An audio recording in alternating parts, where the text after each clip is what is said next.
So you should see my screen at this point.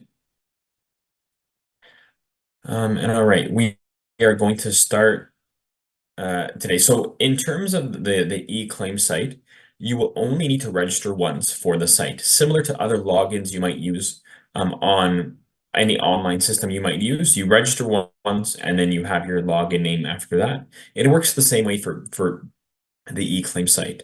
So our registration is fairly simple.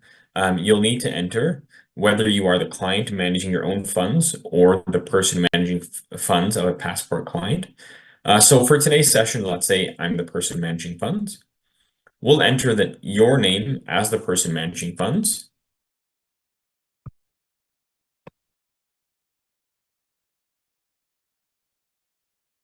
That, the client code, which is a 4 or 5-digit client code, and then the client name here. That's all you'll need to do. You'll click I accept the terms and conditions, and then click verify. In a moment, we'll get an error message that says we cannot find your record in the Passport program. Please check your information and try again. The only reason you'll see this message here when you're trying to register is because the name, the client code, or the client's name doesn't match what the Passport agency has on file. So perhaps for if you've had Passport funding for a long time or just a little while, you would have had to submit some forms like a service agreement or a person managing funds form to the Passport agency. And that's what they use to register your name in their system. So it does need to match. The systems communicate, so it needs to match here. So as an example, if I used a middle initial in my name here that the Passport agency has, but I didn't use it here, it'll give me that error message. If I've used a shortened version of my name or the client's name, again, it'll give me that error message. It needs to match exactly. I'll show you where to look if you're running into this issue. You are likely to be able to problem solve this at home. And I'll show you why just now in a couple of moments. Once you do hit verify and it's successful, there are two things you'll be asked to do. Enter your email address, which is your login name. You'll use your personal email address, and create your own password. Again, similar to other online systems, your password needs to be an uppercase, one lowercase, a special character, and a number, and be at least 8 characters long. And you create that in whichever way works for you. Once you do that, you will receive an email that says essentially welcome to eCLAIM and verify that you're logging in. And that's it. And then you're ready to log in every month to submit your claims from then on using your email address and password. This is only required as a one-time when you are registering. Before we move on into the account itself, I do want to share up here at the top right corner, if you are running into problems on the site, there's a support feature that you can click. It brings you to most of the errors we've seen encountered on the eCLAIM site. So as an example, the one we'll use is, I'm trying to register, but I keep getting the message, we cannot find your record in the Passport program. Please check your information and try again. What should I do? So it gives you 2 hints here. The first is that if you're a client managing your own funds, your client name and client code appear on your paper copy or emailed copy that you're currently using of your Passport purchase of service invoice form. That's first. If you're the person managing funds and also the payee for the Passport recipient, your name would appear here under payee information. The name is here. You'll see there's a middle name there. So that's a way to help problem solve this and how to enter it here. As we move through the site today, you'll see we're downloading and completing our form, we're uploading and submitting our form, and frequently asked questions. As you're moving through, if you do find any errors that you're encountering, you can come here, click on the question where the error is occurring, and then it will show you how to resolve that. We'll head back. The second button I want to show you is the Learn function here. When you click Learn, it takes you to passportfunding.ca, which is the place to go for any passport funding related information including eCLAIM. So there's an eCLAIM page on the site. There are some helpful user guides, of course, registration for today, which will change for our next session if you want to register again. There are helpful videos, links, and user guides all at the bottom here. So you are welcome to come here as many times as you'd like for more information about eCLAIM or about other services and other questions about passport funding.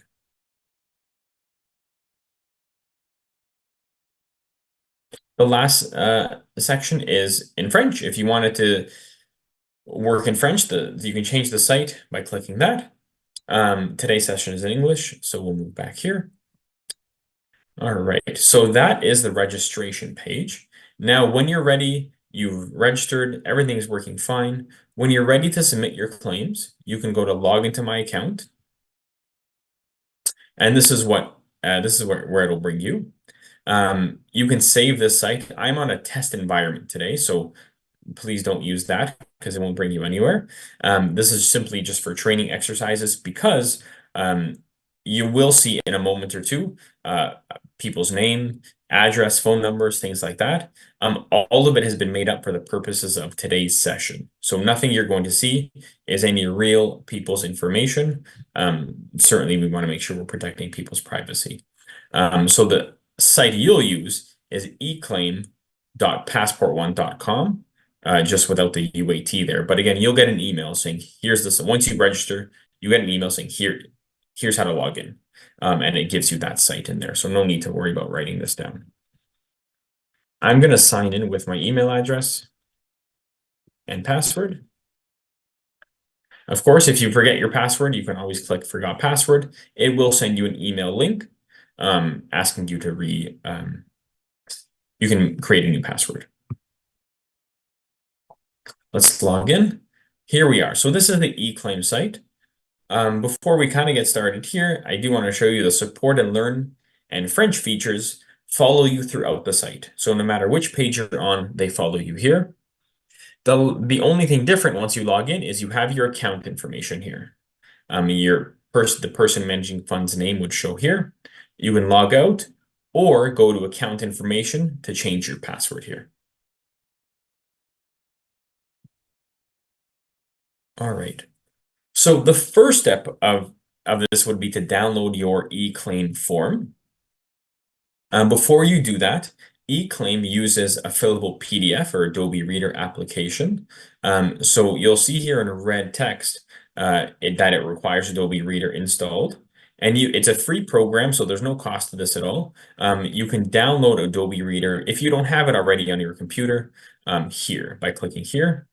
It will bring you to the site, Adobe Reader, and you can download it here for free.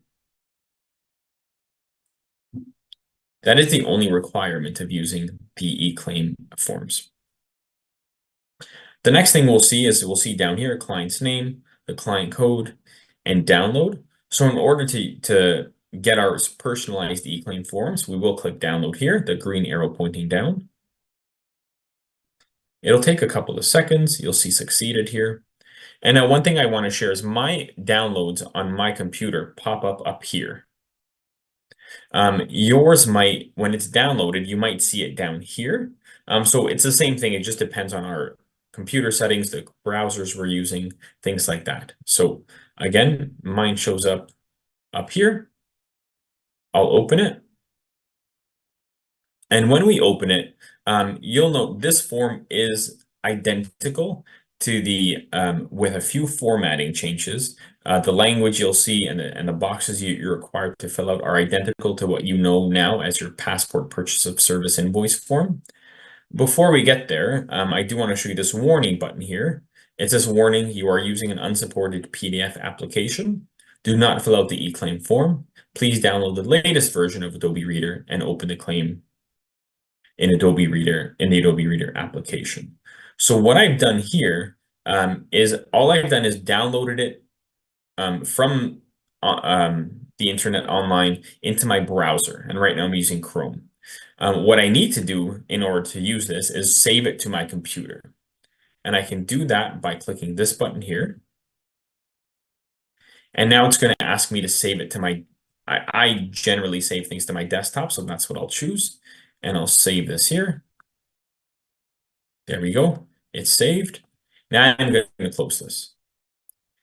And when I go back to my desktop, you'll see the eCLAIM form has been saved here. We open the form. Now the red box is gone. The pages are numbered, meaning we are good to start filling this out. We will go through this form together. So again, it is identical with some formatting changes to the forms you may already be used to using. So there's client code, client name, the agency, the coordinator, and their email address. And then we get to the payee information. So again, if you've registered a payee or multiple payees with your passport agency, they would all show here. On this drop down here, you click the drop down and you'd select the payee, meaning who is it that you want to get reimbursed for this. Click there. And again, their phone number would pop up here automatically. The instructions for the form are fill out and return it to be reimbursed for admissible expenses. Official receipts and invoices are required for reimbursement. If your claim contains support worker hours or mileage, signed page 2 is required, and I'll show you that in a couple of moments. Incomplete invoice forms can't be processed and will delay payment. If you have questions about the invoice, payment processing, or require any support, please contact your local passport agency or use passportfunding.ca, including the support and learn features that we showed just a few moments ago. And some expense categories are subject to a maximum annual reimbursement amount, which I'll go over a little bit today. But again, always consult the passport program guidelines to make sure that you're not spending money on something that you won't be reimbursed for because it's not admissible. And last is that this eCLAIM form can only be submitted through the eCLAIM site. So please don't print this form or email it or anything like that. This form can only be used through the site itself. Then we get into some of the areas of the form you're already used to. The total number of receipts and invoices. So if I'm submitting 4 invoices today, I'll put that in. The total amount you can't change because it's automatically calculated as you work through the form. The last section of page 1 is person managing funds. They're completing this form acknowledging that they've signed a passport service agreement, they have not previously submitted these expenses, and that the attached expenses comply with the passport program guidelines. Right, so once you do that, to sign it, because it's an online system, it's an electronic signature you use here through the drop-down. So we'll click our name again, and the date is automatically inputted there. Page 2 is for support worker hours and mileage. So what we'll do here, again, we will click support worker, so we'll add their name here. When I click the drop-down, all of the support workers that I've registered already or have used already will show up here in the drop-down. So you can select their name from this list. The service type, we have community participation, education, and respite. For today's session, let's say we're going to do community participation. The start date, let's say today we're sending in our December claim. So we'll do December 1st to the end date of December 31st. The number of hours, and the hourly rate. So I'll enter that there. You'll see the amount automatically is calculated. And then there's this out of province box that you can put a check mark in. You'll only ever need to use this box if the service itself takes place outside of Ontario. So if these support worker hours happened while accompanying a passport recipient on vacation, the support worker worked for that week while on vacation outside of the province, you would select out of province. And again, if we scroll back up, you'll see it's calculating here. It's keeping track of everything we're adding to the eCLAIM form. If you're not seeing the name, a support worker's name on the drop down here, you can manually enter the name by typing into the box there. It'll accept this as you submit the form. One of the things to consider is that you need to register all of your support workers. So you may be asked for a registration form if they're not registered with the passport agency already. Choose the service type and then go from there. If you wanted to get rid of this whole line item here, let's say we made a mistake in adding one, we can use this item with this button, which is clear line, and you'll see it deletes that information for us. The second step here is mileage. So the same kind of rules apply to this. You'll click the drop down, choose the support worker that provided mileage for the month, their date. Let's say again, it's our December claim, so December 1st to 31st. Distance, let's say it was 100 kilometers for the month times 55 cents per kilometer. Again, calculated here, as well on the first page. One of the questions we get asked often is about flat rate. So if I'm not paying somebody per kilometer, I'm giving them $100 for the month, let's say. What you can do, how to enter that, is you do 1 in the distance of kilometers and then 100 in the rate per kilometer.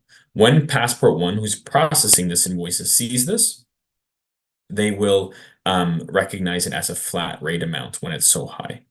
The same would apply here. If you're paying your support worker a flat rate per month, not an hourly rate, you can change it to 1 hour times whatever hourly rate you're paying them for the month. For today's session, we'll just use standard per kilometer rate. Right? If you have more than 3 items, more than 3 support worker lines to add here, or more than 2 mileage lines to add here, you can click plus, and it will add another page for you, lines 4, 5, and 6 of support workers, and lines 3 and 4 for mileage. We won't need that today, so we can remove the page here. Move on to live event tickets. So page 3 is live event tickets and community participation. Live event tickets. So again, you'll select the type of event. Let's say it's sporting event. You'll enter the invoice or receipt number, the start date and end date, of let's say it's a Toronto Raptors game. You'd enter the date of the game itself, because it's only a 1 day or a few hour experience. The number of tickets, let's say there's 2, and the cost per ticket at 150. Something to consider here is that it is admissible, the tickets are admissible for the passport funding recipient and their support worker. So that's why I've entered 2 here.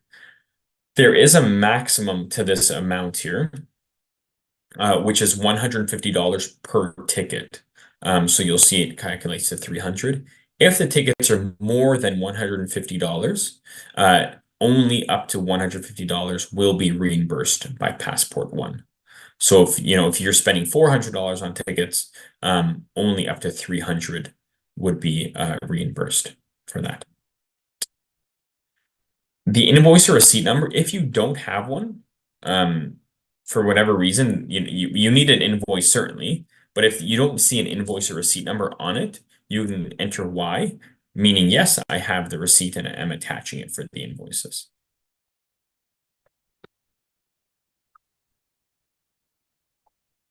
The next section is for community participation. So for here, you'll enter everything for community activities, day programs, classes, training, and workshops, memberships or live event season ticket packages, camp, out-of-home respite, transportation provided by an agency, taxis, parking, or public transit, and annual public transit pass. So if we were entering our day program, let's say, we again would select the drop-down for the agency providing it. If it's not here, you can just enter the name by typing it into the box. Again, we'll assume it's our December claim today. And then the invoice or receipt number, followed by the amount.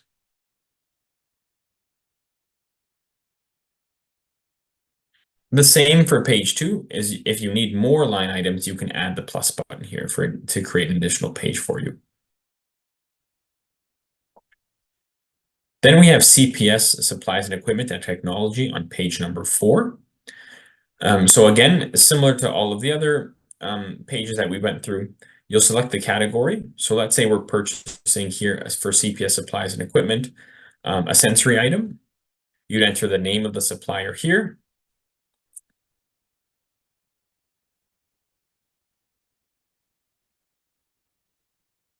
The start date, the end date, the invoice or receipt number, and the amount. What I suggest here for start date and end date is if you're purchasing it in store, you can enter the day you've purchased it. If you are purchasing it online, you should enter the date that you actually receive the item.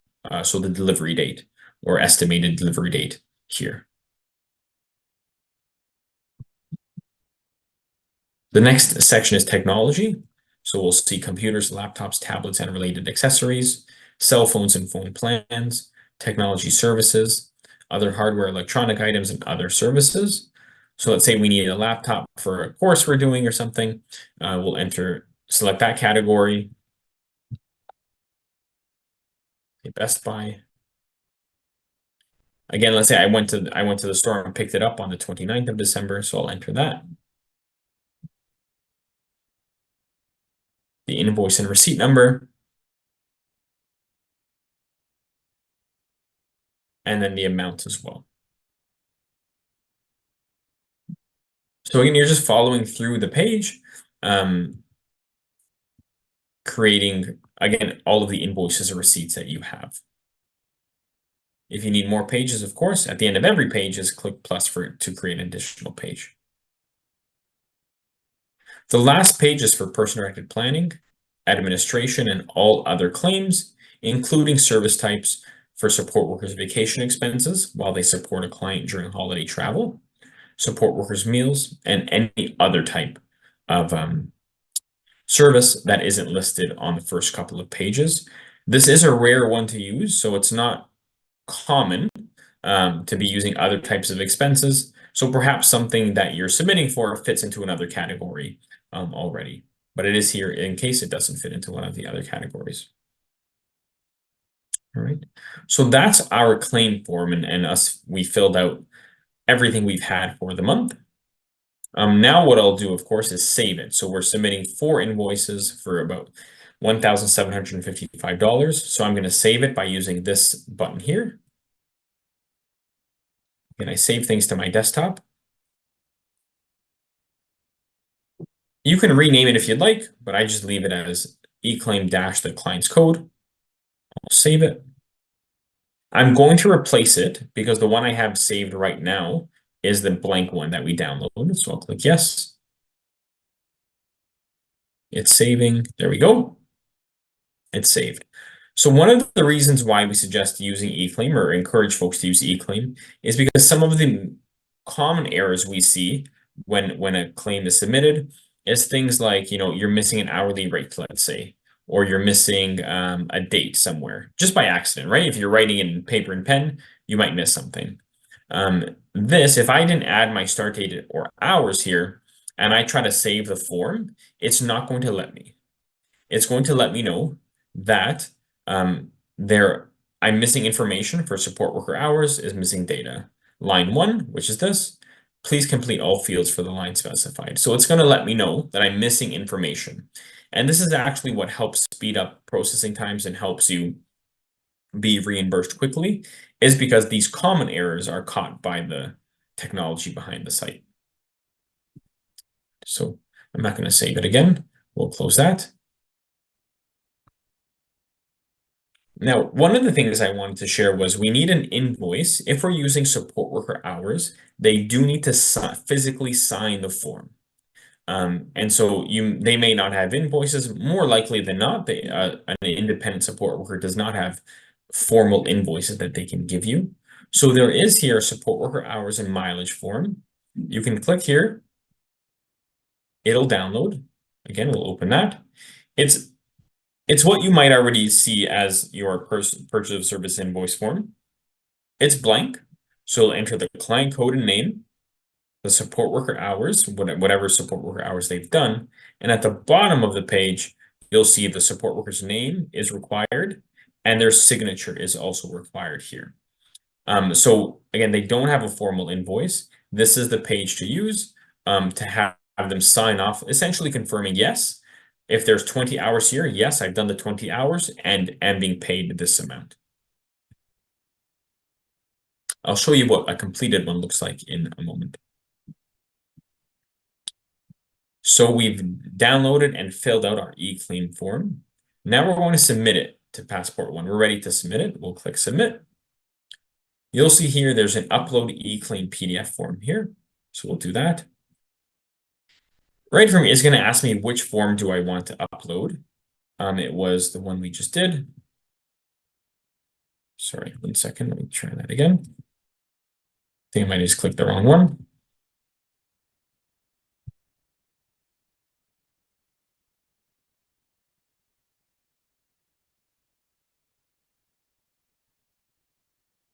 There we go. It'll take a moment or two, and it'll say that it is there. You'll get the green text saying the eCLAIM PDF has been uploaded successfully. Please click next to attach required receipts. You'll have an eCLAIM ID, the client's name and their code, and the amount we are submitting for. When I click next, it's going to bring me to a screen that asks me to upload all of my receipts and invoices. And here's where I'll click the green button here.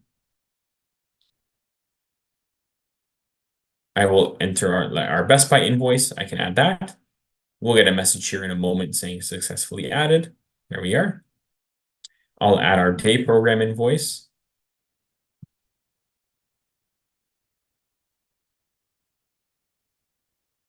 And successfully added. And our Toronto Raptors tickets invoice.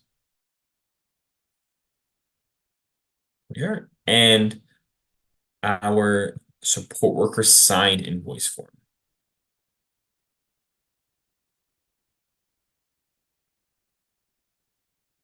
You'll notice there is a maximum size to this of 50 megabytes.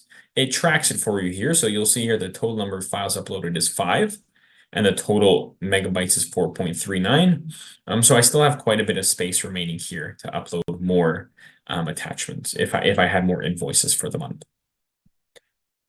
I'll pause here for a moment to show you what a signed support worker invoice looks like.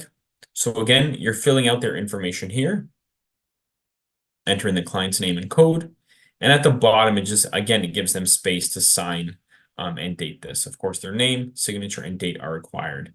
So this is what a completed invoice form would look like.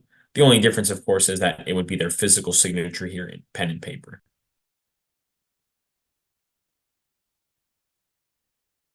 One of the questions we get here as well is how did I save these invoices to my computer, or how do you? So if they're emailed to you, it's easy enough to save that from an email. If you have a physical paper copy of an invoice, you are welcome to take a picture of that, as long as it's clear. So the service provider's name, date, the services provided, the amounts are all there, and the person's name, of course, the funding recipient's name is on it.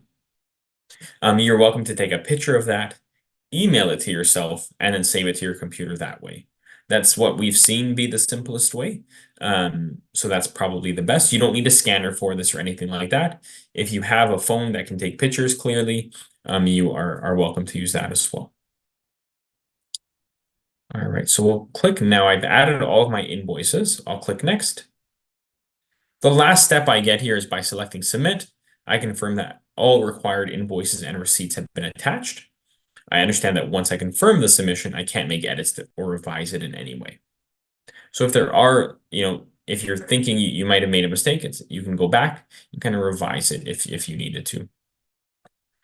We think I'm comfortable with it, so we'll click submit. It's going to take a few seconds here. First, it'll submit the eCLAIM, and then it will submit the invoices and receipts together.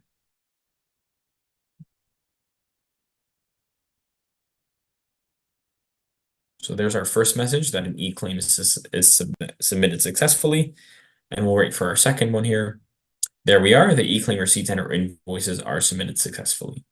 Once you get these messages at this step, you can be sure that PassportONE has received your submission and will be processing it.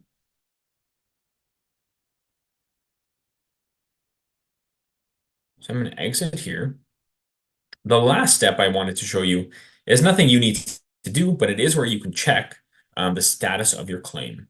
So we'll let these load here. So you'll see there are a few statuses you'll see. So the one we just submitted, the claim ID, the date, the submission status is under review, client's name, code, the amount we've submitted, and the approved amount. So under review means just that PassportONE has it and has it under review. The second status that you might see is approved. Client's name, code, the amount we've submitted for, and the approved amount that we can expect to be reimbursed. So these are the first two. There's a third status that I wanted to show you. I just have to scroll down a bit. Is rejected. Rejected, you'll see here, we submitted for $50. There's $0, so the whole invoice has been rejected. And this will happen for one of two reasons. One is that the expense you submitted is not admissible under the Passport Program guidelines. The second being that you don't have any funding remaining for the fiscal year that you're in. The other thing I wanted to show you as well is an approved one. We've submitted for $315, but we've been approved for $50. That would be the same circumstances. So either you don't have enough funding to cover the entire claim, or part of what you've submitted either exceeded one of the maximum annual reimbursement amounts for technology or CPS supplies and equipment, or perhaps a live event ticket that was over $150, or you don't have any funding remaining for the fiscal year.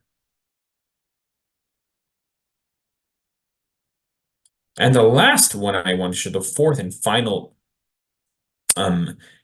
status is action required, and I'll show you why that happens. If I'm uploading my eCLAIM here,